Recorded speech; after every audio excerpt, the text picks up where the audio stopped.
c'est la monteuse qui vous parle, il a complètement oublié de faire l'introduction.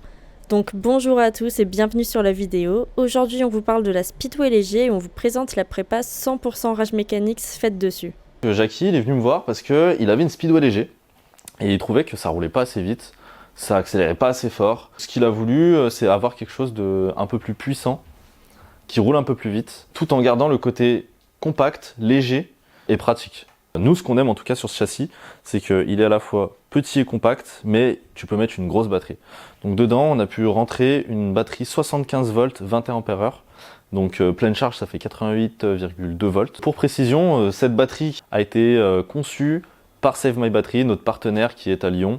Pour aller avec cette batterie, on a choisi un contrôleur Rage mécanique qui va sortir très bientôt. Ses spécificités, c'est simple, il peut monter jusqu'à 100 volts, donc jusqu'à 22 S. Vous pouvez aller jusqu'à 200 ampères phase et 100 ampères batterie, ce qui fait à peu près 8000 watts. Un point important aussi sur le contrôleur, il est basé sur la technologie VESC. Donc en ce moment, c'est très à la mode dans les trottinettes électriques.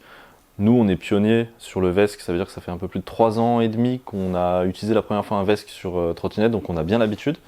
Ce qui est bien, c'est que du coup, on a un contrôle moteur qui est vachement fluide. On a plein de sécurités, on a des sécurités à la fois sur la surtension, les surcourants. Donc on a parlé du contrôleur, maintenant je vais pouvoir vous parler du moteur. Donc le moteur, c'est un Rage mécanique FHT60. Vous pouvez le trouver sur le site, sauf que là, c'est dans une version spéciale créée exactement pour cette trottinette.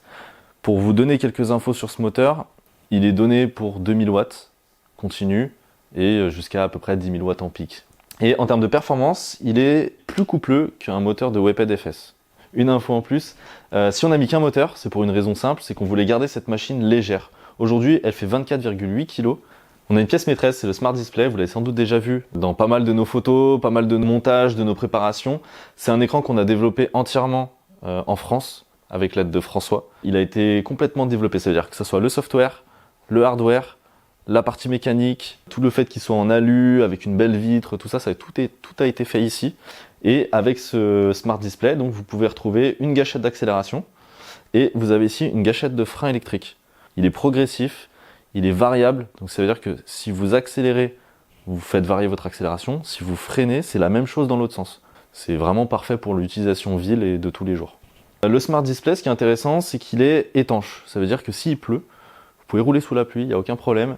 Donc niveau autonomie, en roulage complètement libre, donc pas bridé à 25 km/h, vous avez environ 40 km d'autonomie. En termes de vitesse, on prend 70 km/h, réel, mesure au GPS, et le 0 à 50 km/h est fait en 3,83 secondes. Donc pour vous donner une comparaison, la InMotion RS V2, qui est une bimoteur avec des roues de 11 pouces, fait 4,21 secondes au 0 à 50 km/h. On accélère plus fort. Si ce projet vous plaît, vous pouvez nous contacter. On peut vous en faire une sur mesure, alors elle n'est pas obligée d'avoir exactement les mêmes caractéristiques.